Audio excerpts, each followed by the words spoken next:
Doctor Mirza Ghalib, আপনার কাছে জানতে চাচ্ছিলাম যে এই যে পিআরের পক্ষে শর্ত সাপেক্ষে একমত যেমন বিএনপি, আবার একই সাথে একজন ব্যক্তি জীবদ্দশায় 10 বছরের বেশি প্রধানমন্ত্রী থাকতে পারবে কিনা বিএনপি একমত, কিন্তু এখানেও একটি শর্ত আছে যে সংবিধান ও সংবিধিবদ্ধ নিয়োগ কমিটি গঠন করা যাবে না।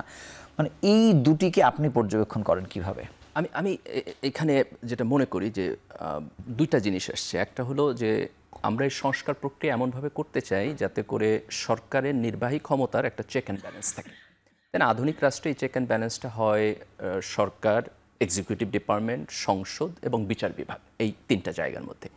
আমাদের দেশে যেটা হয় সেটা হলো যে প্রধানমন্ত্রী যিনি হন তিনি দলের উপর পাওয়ারফুল থাকেন, তার দলই সংসদে থাকে এবং এরাই সবাইকে নিয়োগ দেন। তার ফলে এক ধরনের নেপোটিজম হয় সব জায়গায় এবং তার ফলে এক ব্যক্তির হাতে এই ক্ষমতাটা থাকে। তো আমরা একটা চেক অ্যান্ড ব্যালেন্স করতে চাইতেছি।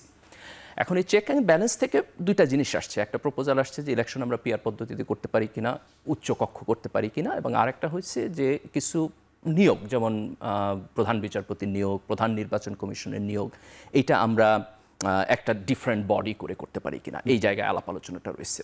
তো আমার মনে হয় এখানে কয়েকটা মিডল গ্রাউন্ডে আমরা সমাধান দেখতে পারি। একটা মিডল গ্রাউন্ড হইতে পারে যে পিআর পদ্ধতি যদি আমরা নিম্নকক্ষে আনতে না পারি, যেটা শান্ত ভাই বলতেছে যে তাহলে গভর্নমেন্ট হ্যাং হয়ে যাবে, দুর্বল গভর্নমেন্ট হবে, তো একটা ওয়ে হইতে পারে উচ্চকক্ষ আমরা পিআর করতে পারি।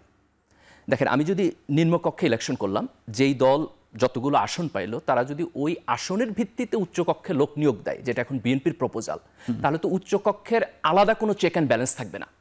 আমি নিম্নকক্ষে 280 আসন পাইলাম, তাহলে আমার উচ্চকক্ষেও হচ্ছে আপনার প্রায় 90% থাকবে আমার দলের লোক, তাহলে আমি উচ্চকক্ষে 90% লোক মনোনয়ন দিলাম। এই মনোনয়ন প্রক্রিয়ায় কিন্তু নিম্নকক্ষের সাথে উচ্চকক্ষের কোনো চেক অ্যান্ড ব্যালেন্স হবে না। আমি যেটা করলাম সেটা হলো কিছু লোককে নিয়ে আসলাম যারা ইলেক্টেড হইতে পারলো না, আমি তাদেরকে এই জায়গায় এনে বসাইলাম। তো এই ফিলসফিটা রাইট না। উচ্চকক্ষটা আসা উচিত যাতে করে সে নিম্নকক্ষের সাথে এক ধরনের ব্যালেন্স হয়। যদি ব্যালেন্স হইতে হয় তাহলে নিম্নকক্ষ এবং উচ্চকক্ষের নির্বাচন প্রক্রিয়া আলাদা হইতে হবে। একই পদ্ধতিতে যদি নির্বাচিত হয় তাহলে তো সেম পার্সেন্টেজ থাকবে। তো ওয়ান ওয়েতে আমরা এটা সমাধান করতে পারি যে নিম্নকক্ষ যদি সরাসরি এখন যেভাবে নির্বাচিত হইতেছে সেভাবে হবে, তাহলে নির্বাহী গভর্নমেন্ট হচ্ছে স্ট্রং হবে, আপনার গভর্নমেন্ট ফর্ম করবে যারা নিম্নকক্ষের সংখ্যাগরিষ্ঠ। আর উচ্চকক্ষে যদি আমরা পিআর পদ্ধতিতে যাই তাহলে আপনি ডিফারেন্ট কম্পোজিশন পাবেন। হয়তো নিম্নকক্ষে একজনের আসন 200, কিন্তু তার ভোটের পার্সেন্টেজ হয়তো বিরোধী দল থেকে খুব বেশি না, তার ফলে উচ্চকক্ষে তার আসন কমে যাবে এবং বিরোধী দলের আসন অনেক বেড়ে যাবে। তাহলে উচ্চকক্ষে যেহেতু আমার একটা ডিফারেন্ট কম্পোজিশন হবে, তাহলে নিম্নকক্ষের সাথে উচ্চকক্ষের একটা ব্যালেন্স হবে।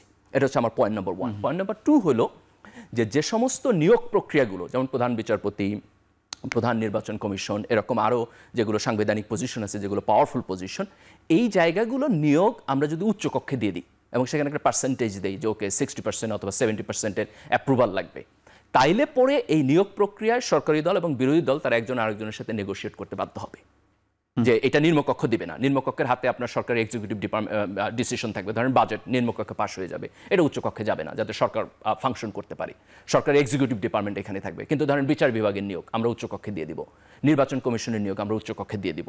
তাইলে পরে অ্যাট দ্য সেম টাইম আমরা অনেকগুলো জিনিস ব্যালেন্স করতে পারলাম যে পিআর পদ্ধতির ভালো দিক আছে কিন্তু একটু খারাপ দিক আছে, এই উইকনেস আসলো না, আমরা নিম্নকক্ষ এখনকার মতোই রাখলাম। But at the same time আমি যদি উচ্চকক্ষ পিআর পদ্ধতি দেই তাহলে আমি তার সুবিধা নিতে পারলাম।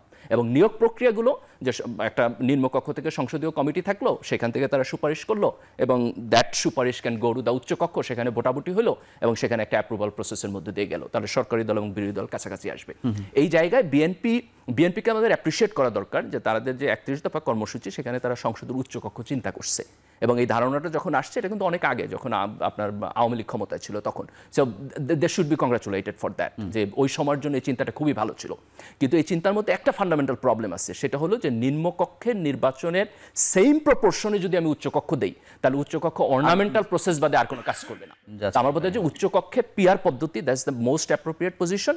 এবং আমরা নিয়োগ প্রক্রিয়া, বিএনপি এখন যেটা বলতে চাইতেছে যে আমরা আলাদা করে এনসিসি যেটা আছে এটা দিস নট গুড, তারা মনে করে এটা নির্বাহী বিভাগের উপর হস্তক্ষেপ, তাহলে আপনি উচ্চকক্ষে ইলেক্টেড মেম্বারের কাছে দেন। পিআর পদ্ধতিতে তারাও তো ইলেক্টেড, জনগণের ভোটেই তারা আসবে, ভোটের পার্সেন্টেজে আসবে। তো সেখানে যদি আমরা নিয়োগ পদ্ধতি দিয়ে দিই তাহলে আমার বোধ হয় যে এটা একটা অসাধারণ ব্যালেন্স হতে পারে।